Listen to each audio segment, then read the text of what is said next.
G'day legends, we just finished UFC Nashville and that was one of the most fun cards of the year.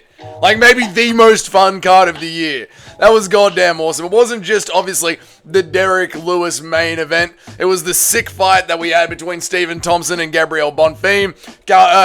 Steve Garcia absolutely beating the piss out of Calvin Kattar. Morgan Charrier and Nate Landwehr putting on a goddamn war. It has some lows, but it had a lot of highs, and even the emotions that you feel from the absolute robbery of Stephen Wonderboy Thompson, even the fact that you're angry at that, the fact that it gives you some of those emotions, it's what makes a UFC card so fun. Do you want to just have a UFC card where you leave the Apex just feeling dead like you just watched a bunch of sparring sessions?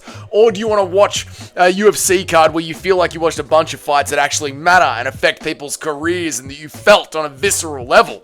That's what this card gave me, man. That's what this card gave me. Let's talk about the main thing straight away first off the bat. One of the last things that you guys are going to remember as we watch the card, and that was it an early stoppage? Was it an early stoppage? Technically, yes. Technically, it was an early stoppage, but there's a couple of reasons why I just plain don't care. In fact, I'm kind of happy that it was an early stoppage. Number one, Teixeira was just a real... How soon are we into this video? Pretty early. Too early for swearing on the YouTube algorithm. Was a real...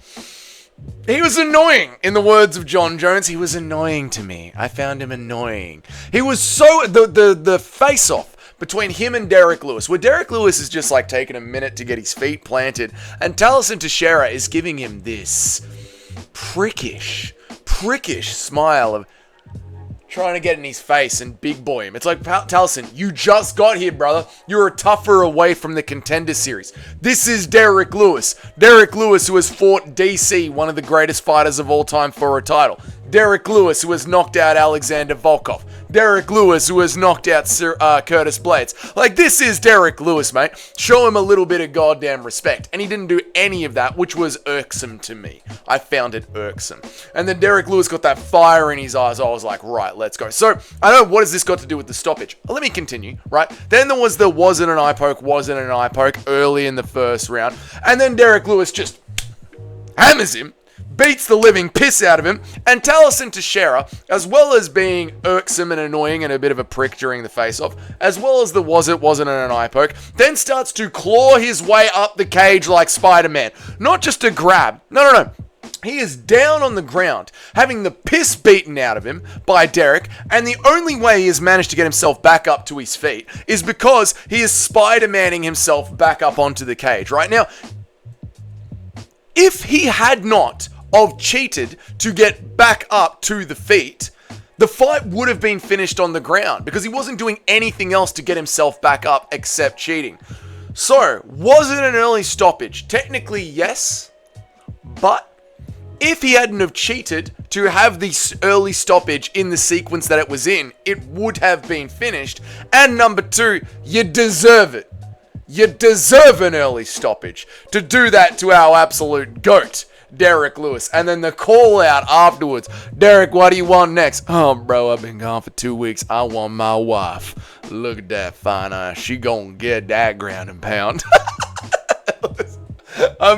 Just a goated Derek Lewis takes his shorts off, whips them into the crowd. Oh my god, they're doing you saw it, man. They're doing the hand raise at the end of the fight. He's literally on the phone to Donald Trump. He's making me look good on the news. He's on the phone to Donald Trump while getting his hand raised. This is MMA, man. This is the kind of just absolute unhinged moments that makes the UFC brand what it is. This is the stuff that I love to see, dude. And now the conversation is like, there's people asking me in the live chat, Derek Lewis for a title shot? Surely not Derek Lewis for a title shot. You can't have Derek Lewis in there. Let's just remind ourselves of his win streak here, right? Now he's on a 2-fight win streak. He lost to Jailton Almeida. He got the win over De Lima, but he had that Sergey Spivak, the Pavlovich, the Teixeira. Like, you can't give Derek Lewis in his last, what is it? Let's go, his last 5. He's 3-2 in his last 5. You know what? Hear me now, chat. Hear me now, alright? I think the negotiations between Tom Aspinall and Cyril Gane, they're already done, right? That fight's going to happen. But Tom Aspinall has said that he wants to be busy. He wants to fight every 3 months. He's said that, man. right? And the heavyweight division doesn't move quickly. And if everyone else at heavyweight is overly booked, dude, they gave Colby Covington a title shot last year. You know, they gave Khalil Roundtree a title shot. You know what I mean? They gave Kaya Sakura and Steve Erceg a title shot. They gave Cheeto Vera a title shot. If we need to get a heavyweight moving, you got to think like the WWE. You put big names above meritocracy. And while Alexander Volkov does have the meritocracical argument that he should be next, he's not as big of a name as Derek Lewis is in America against Tom Aspinall. Could Derek Lewis be next for a heavyweight title shot? Yes. Was it an early stoppage? Yes. Do I care? No. Could Derek Lewis be next for a title shot? Yes. Are there people more deserving than him? Yes, Alexander Volkov exists. Do I care right now? No. Look at me being open about my biases, MMA YouTube. Is it really that hard? Not really. Give Derek Lewis the title shot, man. And here's what's going to make it even more entertaining, right? Obviously, when you look at the skill sheet of each fighter, you know, when you call up Anthony Smith and you go break it down for us on paper, obviously Tom Aspinall has got the faster, crisper, more clean and crisp boxing. Tom Aspinall can blast the double leg. Tom Aspinall can take Derek Lewis down, probably hold him down, probably latch up a Kimura, get the submission. Obviously, all that can happen. But this is where the wildness of the UFC heavyweight division comes into it. Tom Aspinall always gets touched on the chin. We've heard him in interviews saying he wants to work on his chin because he leaves it too high in the air. Derek Lewis winning a UFC title with one big punch. It sells itself, man. It's honestly Tom Aspinall versus Derek Lewis, early 2026, January 2026. It's already sold. It's already sold. Dude, I'm clicking on that stream link. It's already sold. I'm on board for that, man. So I'm loving that fight, dude. Next one up. Bonfim versus Wonderboy. Control time is the last of the 3 scoring criteria. Damage first. Submissions. Control time is ring generalship, and smushing is the last. Bonfim did less than Marab does when he's got someone held up against the cage. He did, man. On God, on Crip, on everything. Bonfim did less. Wonderboy, even though his leg is split open, there's blood pouring out of it, Bonfim is trying to stomp on it to open up the cut more. Wonderboy is still slamming him with that kick, and it's landing a couple of times. Wonderboy is still landing all the damage in round 3. Round 1 is Bonfim's, round 2 is Wonderboy's, round 3 is Wonderboy's. I don't give a fuck. That was a fucking robbery. You do not deserve to get any sort of credit, Bonfim, for Batista maxing against Stephen Wonderboy Thompson. That is what you did. You are the new fucking Mario Batista. I expect there to be. I haven't seen Guru's recap. Obviously, I'm filming this probably at the exact same time Guru's filming his. I expect to see a goddamn bounty put on Bonfim's head. I don't have the funds for it, but you do, Guru. I want to see a bounty on Bonfim's head. Because, dude, you are meant to be the next raging up-and-comer, right? You're meant to be, like, the shit. And Wonderboy is fucking 45, maybe 43. Wonder Gramps. He is literally covered in silver hair. Silver Fox Wonderboy.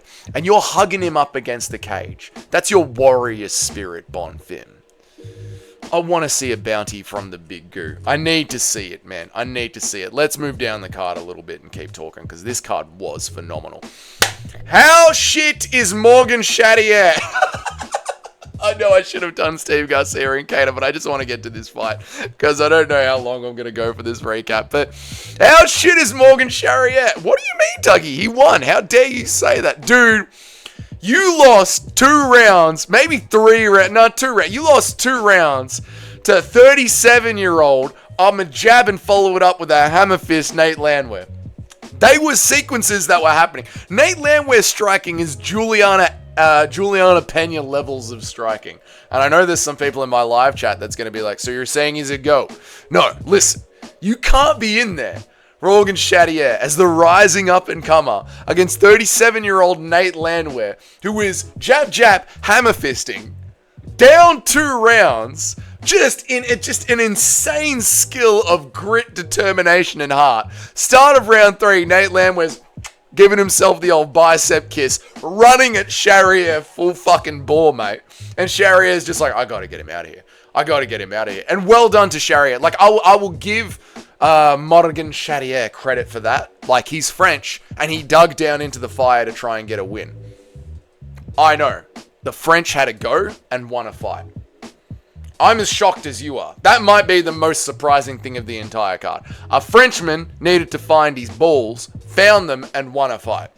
Truly astonishing. I thought they had guillotined all the testosterone-fueled men in France, but apparently there's one left, and his name is Morgan Charrier. So well done to Charrier for just having the grit to actually have a go. That is by far, one of my favorite things to watch as a MMA fan.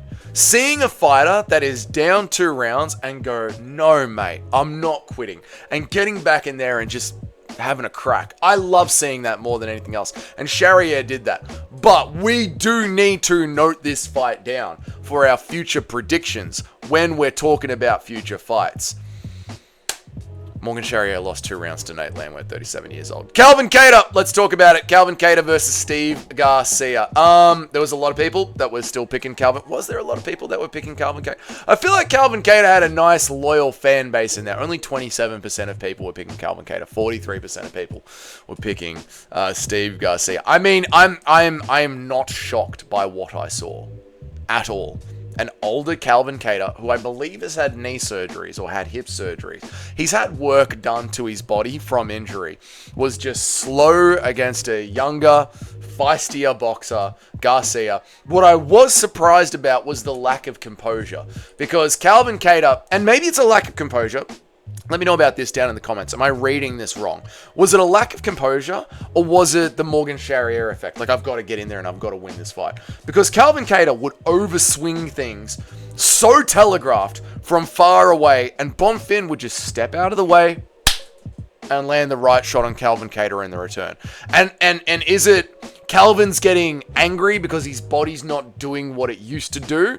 Or is it Calvin realizing that I'm down here and I've got to land something big to get him out of there? I don't know which one it is, but it's one of those two things. Either way, for our good friend Calvin Kattar, it is over. It is over for you. I'm sorry, mate. You know, and it was wonderful having you here. We're never going to forget the Cabo during the Giga Chikadze fight, but it is over, and I'm sorry. Vitor Petrino versus Austin Lane. Not a bad fight. Not a bad fight at all. Don't have too much to say about this one. Tuco Tokas versus Justin Tuffer. Cut both the Tuffers. Junior Tuffer, not Justin Tuffer. Doesn't matter. Cut them both. Cut them both. Cut them both. They are literally maybe the worst fighters in the UFC. CM Punk, Mickey Gall, the Tuffer brothers. They're just horrible at fighting. Just horrible at fighting. And I know, I'm an Aussie, so I'm going to go to an Eternal or a Hex event one day, and there's going to be fighters in the know, and I'm probably going to get my head kicked in. Doesn't make what I said not true. Yes, you could beat me in a fight. That is true. But I'm not trying to be a UFC athlete. I know I'm terrible at fighting. That's why I'm not a professional athlete. That's why I just sit here and enjoy the sport as a fan.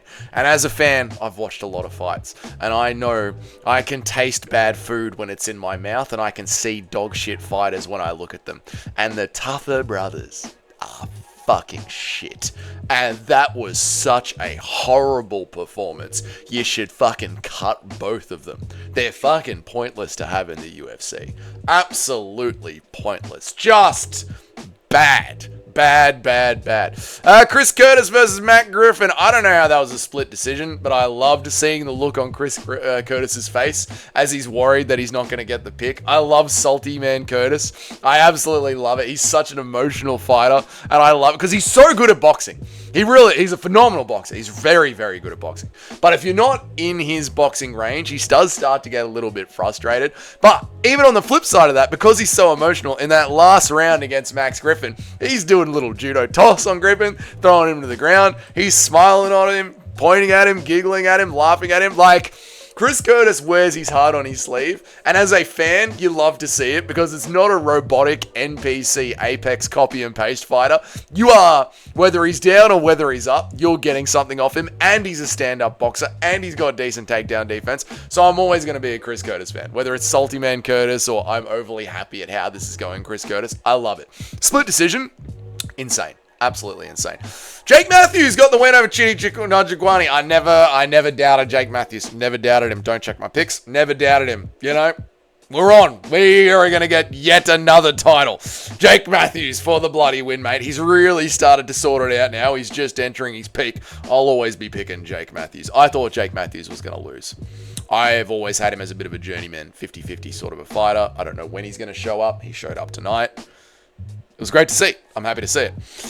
Walter Walker versus Kennedy Nzechukwu. We picked Walter Walker. I did 8. I made 10 picks. I don't pick women's fights because I don't watch women's MMA. Although I should. Women's MMA is back, but I don't pick women's MMA. I'm just not interested enough to pick. But I picked 10 fights. Got 8. One of them was Walter Walker. Happy to see it. He's gonna ankle pick his way. He's gonna heel hook his way to a title shot. He might actually heel hook his way to a title shot. It's something that could happen because you don't see heel hooks anywhere in modern MMA. Only in the UFC heavyweight division where the tougher brothers lurk. That's what I'm saying. There is such a dearth of talent in the UFC heavyweight division. Fucking Walter Walker, the Dagestani, is just gonna heel hook his way to a title shot, and I'm here for it. I'm here for it. Love to see it. What else? That was it. That was the card. Fatima Klein knocked out Melissa Martinez. Great. But that was it. It was a wonderful card. Look, that card was so enjoyable to watch. Like I said, I had an absolute blast. We had a blast on the stream watching it. I got a rated out of 10. Oh, the robbery of Wonderboy stings a little bit. I'll give it a 9 out of 10. It was just fun, man. It was just fun. Don't go back to the Apex. Please! Please don't go back to the Apex UFC. Please. This is what the fight nights used to be like. Just good, fun scraps. This is what we want. Even with the heavyweights and the women, it was so good. The women's fights were fun. It was all great. 9 out of 10. Solid stuff. Don't go back to the Apex. Please, Dana, I'm begging you. But that was it. Anyway, that's the end of the video. Look, if this is your first time here, and it might be because we got a massive Guru raid, so you might just be checking out my recap because you're new to the channel. Thanks for watching. I appreciate it. My name's Dougie. I do make an MMA video every single day of the week, and I try and go live as often as I can. At least 3 times a week is my promise, but it turns out to be pretty much every day I can squeeze in an hour. So you want to know when I go live, you want to know when I drop a new video, hit that subscription button down there. If you like this video, leave a like. Let me know in the comment section, how badly do you want to abuse Bonfim? Just let it rip in the comments. Also, out of 10, what do you think out of 10 are the chances of Derek Lewis, his next fight being a title fight? Not saying it's not going to be Cyril Gane next, but if Tom stays active, he's going to need people that are ready to go. We do Cyril Gane in November, or maybe Abu Dhabi, and then Tom's going to need something to do in January, February. What do you think? Derek Lewis, title fight next. Let me know about it down there in the comments. What do you rate that idea out of 10? I don't know what to say about the paying members of the channel. If you're a member of the channel. Thank you so much. If you are a paying member and you bought your own membership, thank you so much. If you've gifted memberships or you've ever donated to the channel and you're a real rider and you support the channel, all your names are up on the next slide. And I will see you all in the next video. Have a good one, guys. Goodbye.